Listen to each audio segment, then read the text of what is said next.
Coming to you live from deep in the heart of Texas, it's Midweek Marketing with your host, Timothy Black. Each week, Tim will be diving into what it takes to market successfully online, SEO, design, affiliate marketing, and more. And now, here's your host, Timothy Black.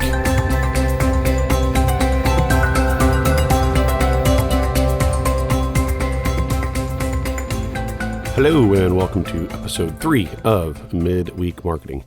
Yeah, this is Timothy Black, your host, coming to you live from the middle of Texas. Actually, Houston. Anyway, so this week's, I keep saying this week because I hear all these other podcasts saying this week's episode, but we're twice a week. So this episode 3, is about the two Facebooks, the two faces of Facebook, which is a Batman reference. I love Batman. So, Two-Face. Anyway. And not the Ben Affleck one and not the Tim Burton ones or the 90s ones. Just Batman animated, that's number 1, and then Christopher Nolan with Christian Bale. That's number 2. Those are awesome. Anyway. Yeah, that's off on a different subject. Anyway, so this time we're going to talk about Facebook marketing and the two different Facebooks. So, one I cannot stand and one I absolutely adore. So, what are they? Well, there's two ways to advertise on Facebook. Again, one, fantastic.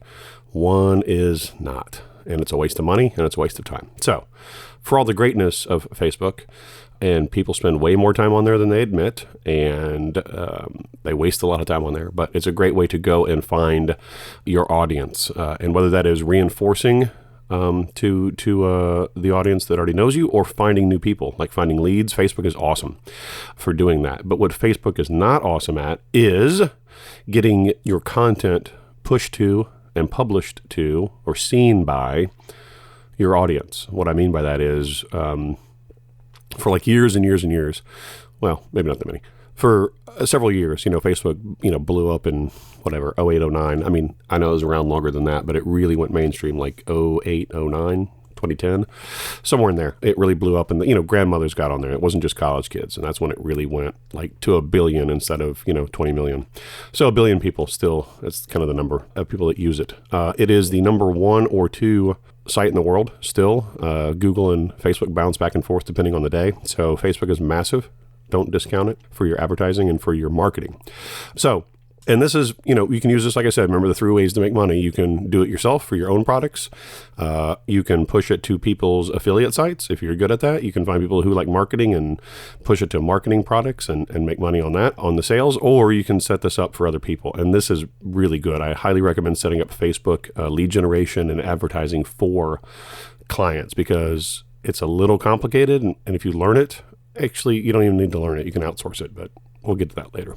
It's a good service to sell to people because people recognize the importance of Facebook, but they don't have time. Small business owners, medium-sized business owners don't have time to use it correctly. And when they use it, it's usually incorrectly. And here's what I mean by that. So for years and years, we were told, oh my gosh, you need to get your business on Facebook. You need to build your audience. You need to get likes and all this other nonsense to your page. So you've got, I always say nail salon. So let's say you've got Betty's Nail Salon and they've got, oh my gosh, they have 500 people that like it. Well, that's cool. But the people that like it are never going to see it when you post your thing. When you say, hey, we're having 20% off this week, and you put it on your Facebook, and it says, oh, yeah, it reached all these people, and blah, blah, blah. The reality is, after Facebook, all marketing people convince you need to build up your Facebook audience, man, then that is when Facebook just throttled it down. I'm sure if you've been on Facebook for a minute, you know that it used to be that everybody who liked your page saw everything you posted, would come up in their feed. Well, Facebook purposely bottlenecked all that. So, but maybe 4, 5, 6% of your people who like you will see that thing you posted, whatever that may be.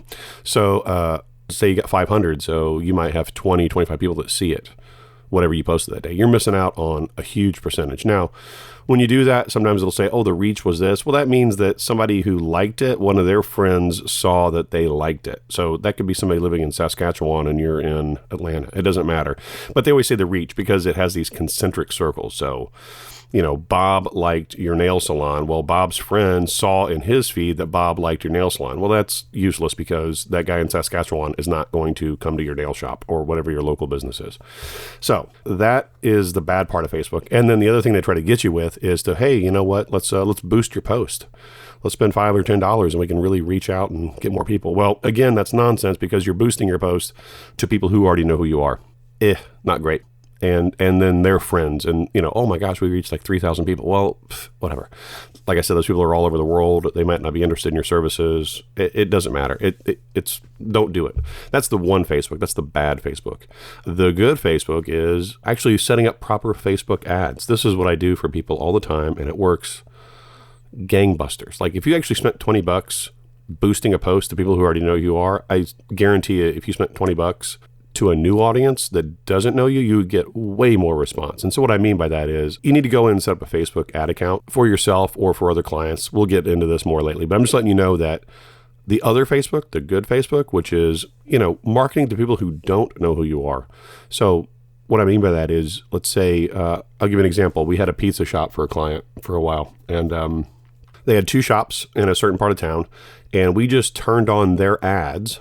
It was a little video ad of a pizza coming out of an oven on a pizza peel, and they threw it in the box and they started cutting. It was like a 15-second video, and I just turned it on, that little video ad, to I think in the Houston area where they delivered. I mean, it's massive numbers, right? In that part of Houston where those 2 stores delivered, I think there was a potential audience of like 600,000 people, and I'll explain the audiences here in a minute. And I just turned on that ad about 5 o'clock one Friday evening, and the managers from both stores called me within 10 minutes of each other about 7 o'clock, and they said, "What in the hell did you do? Our phones are blowing up." I was like, "Man, I just turned on the video ad. I keep telling you guys you need to advertise on Facebook." Sending out mailers is neat, but it costs a lot of money to send physical mail, and boosting whatever on your own Facebook is nonsense because people don't see it. So what I did is I went to this whole new audience that doesn't know who you are, or, may have heard of you or forgotten about you, whatever. And I this super enticing 15-second video of this delicious looking pizza, and their phone started blowing up. So, and I think we were spending like $25 or $30 a day, which is really cheap if you get into, you're talking about $500,000 a month. You compare that to print, radio, direct mail, send out coupons. It's so expensive. So we hit people right where they are, in their pocket. Everybody's got their iPhone or their Android, and they opened it up and they scrolled through their feed and they saw this pizza, and boom, they called up. And we didn't even have an offer. Let me just mention that. There wasn't even what we call an offer. There was not even buy one, get one half off, or get free cheese bread, or blah, blah, blah. It was just a picture of the pizza, and people called and paid full price. And these were not cheap pizzas. These aren't like 2 for $12. These are expensive $20 plus pizzas. And their sales skyrocketed that weekend. It was amazing. They were thrilled. They didn't spend much money except, to my services. And we created the ad. Easy breezy. Work gangbusters. So let's go back to audiences. The brilliance of Facebook is it's not really a social media. It's not social networking. People think it's a social network. It is. I mean, it's a way for you to show pictures of your baby or what you ate for lunch that day. But what Facebook truly is on the other end of it is it gathers data. It gathers all this metadata on everybody. It's amazing. And it's done voluntarily by its users. So people say, hey, you know what? I like Led Zeppelin, and I love Italy, and I love this. Well, all that stuff is recorded. And what I mean by that is it's so people like me can sell directly to our perfect audience. So what I did is I showed that ad for the pizza place to 25 to 55-year-olds, okay? In that kind of instance, I don't really mess with under 25-year-olds because they don't have as much money. Sorry, just being frank. And plus, this place delivered beer and wine, so I couldn't show the ad to under 21s. So that's interesting. Facebook knows if you try to turn on that ad. Anyway, 25 to 55-year-olds, male and female, in a certain part of Houston where they delivered. And like I said, I think we had like $700,000 person potential reach. We were only getting about 3,000 or 4,000 people a day seeing this because of their budget constraints. I mean, Facebook will give you as much traffic as you can afford. And like I said, boom, it just started working gangbusters. We have another small restaurant chain that we work with. We turn on their ad, and we don't do video for them. We just do like really good pictures of their food that make you hungry, like giant burritos, Chipotle-like, but not Chipotle. Anyway, and turn on their ads, and boom, their sales start going up immediately because people like seeing pictures of food. What can I say? The thing about Facebook is you have to, well, it just changed. So let me just back up. It has to be really visual. It used to be that you could only have 20%. If you've ever noticed on Facebook, generally they're very visual ads rolling down the feed because Facebook is super hypersensitive about what they want their ads to look like. And it's a really weird size. I'll put it in the show notes. But when you create these ads for people, and, shoot me an email if you have questions, tim@midweekmarketing.com. Anyway, I think it's 1200 by 768. It's this weird size. Anyway, but you have to have a really specific ad for them. And you can't have that much text on it. That just changed recently. But the thinking is now, maybe you want mostly visual with a little bit of words on the image itself. Anyway, but when people see these things, they respond to them. They click, they go to the site, they start making phone calls, blah, blah, blah. Facebook works great like that. And that's just really broad. That's like food. Food's pretty broad. But you can niche it down so hard. Like you can get just into people that are into marketing. You can just get males and females. You can see if you've ever been engaged. Well, Facebook knows that, and you'll start to see all these like engagement and wedding things because they know just how to market to you. You can literally get within a day or two of people's birthdays. Like if you've got, once again, the nail salon. Let's say you got a nail salon and you have an ad. Well, you can have an ad show just to women within 3 days of their birthday because Facebook knows your birthday and it knows your geography. So you can have an ad showing to 30 to 40-year-old women, let's say that's their audience, and within 2 or 3 days of their birthday, so it's like a birthday promotion, and it's within 3 miles of the shop. So you can do like a radius around the shop. You can pick zip codes. You can just have your ad showing to people with, in wealthier zip code. It's amazing. You can really drill down and spend as little as, $5-10 a day and really blow up sales and engagement. It has a much better ad spend than doing your own post and then boosting it because nobody sees that. Because what you want is fresh blood. You don't want old blood. Well, you do, but you don't. But that's how you get new bodies in the door. That's how you get new people finding out about you. And it's, like I said, if you've ever done any kind of media buying for print, radio, TV, it's outrageously expensive, tens of thousands of dollars. So you can come in and be a hero.